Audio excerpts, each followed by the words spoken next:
sa zgjat vërtet hudhra dhe kur duhet ta hidhni menjëherë. Sa kohë mund të qëndroj hudhra në shtëpi? Ja kur bëhet e rrezikshme. Nëse hudhra që keni bler ka kohë që qëndron në shtëpi, ndoshta është momenti ta hidhni. Hudhra e prishur mund të shkaktoj pasoja serioze shëndetësore. Shija e fortë dhe karakteristike e hudhrës nuk është për të gjithë, por vështirë se gjendet një kuzhinë që mund të bëjë pa të.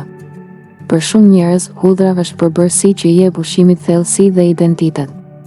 Megjithatë, ajo ka një mangësi të madhe, nuk plaket mirë.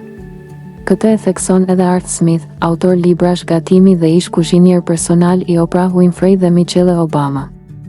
Sipas tij, rregulli është i thjeshtë: përdorni vetëm hudhër të freskët ose mos e përdorni fare. Sa gjatë mund të zgjas hudhra? Koka e hudhrës e papastruar, nëse ruhet siç duhet, mund të zgjas deri në 6 muaj. Thelpinjtë e veçantë të papastruar zakonisht zgjasin 2 deri 3 javë, në varësi të freskisë në momentin e blerjes. Si ta kuptoni nëse hudhra është ende e mirë? Ka disa shenja të qarta paralajmëruese: pamja, hudhra e freskët ka ngjyrë të bardhë ose të bardhë krem.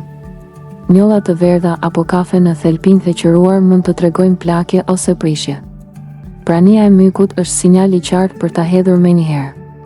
Era, hudhra e freskët ka aromë të fortë dhe të mprehtë. Nëse era është e dobët, e thartë ose i ngjan amoniakut, ajo nuk është më e sigurt për konsum. Tekstura, thelpinjtë duhet të jenë të fortë. Nëse janë të butë, të thatë ose të qullët, hudhra është e prishur. Hudhra e mbirë mund të përdoret, por filizat duhet të hiqen pasi janë të hidhura.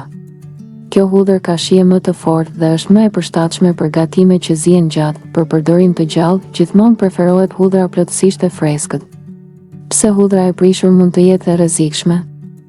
Hudhra e prishur nuk duhet konsumuar as në sasi të vogla, sepse mund të shkaktojë botulizëm, një sëmundje e rrallë, por shumë serioze. Botulizmi shkaktohet nga bakteri Clostridium botulinum, i cili prodhon toksina që sulmojnë sistemin nervor. Pasojat mund të përfshin paralizë muskulore, vështirësi në frymëmarrje dhe në raste të rënda, vdekje. Si të ruani hudhrën siç duhet? Ekspertët këshillojnë të blini vetëm sasinë që ju nevojitet realisht. Nëse keni më shumë, ndiqni këto rregulla bazë: ruani kokat e plota, të papastruara, mbajini në vend të thatë, të errët dhe të ajrosur mirë, mos e ruani hudhrën në frigorifer, lagështia dhe të ftohtit nxisin mbirjen.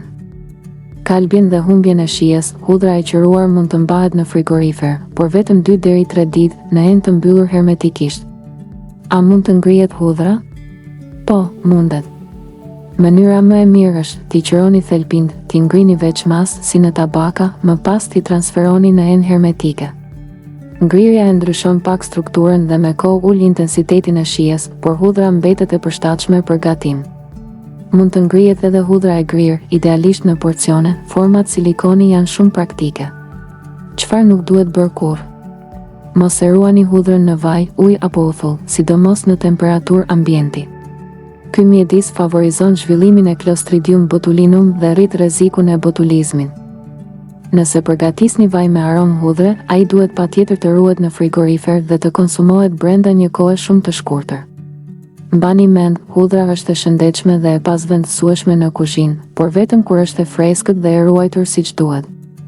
Nëse keni dyshime për cilësinë e saj, më mirë ta hidhni sesa të rrezikoni shëndetin.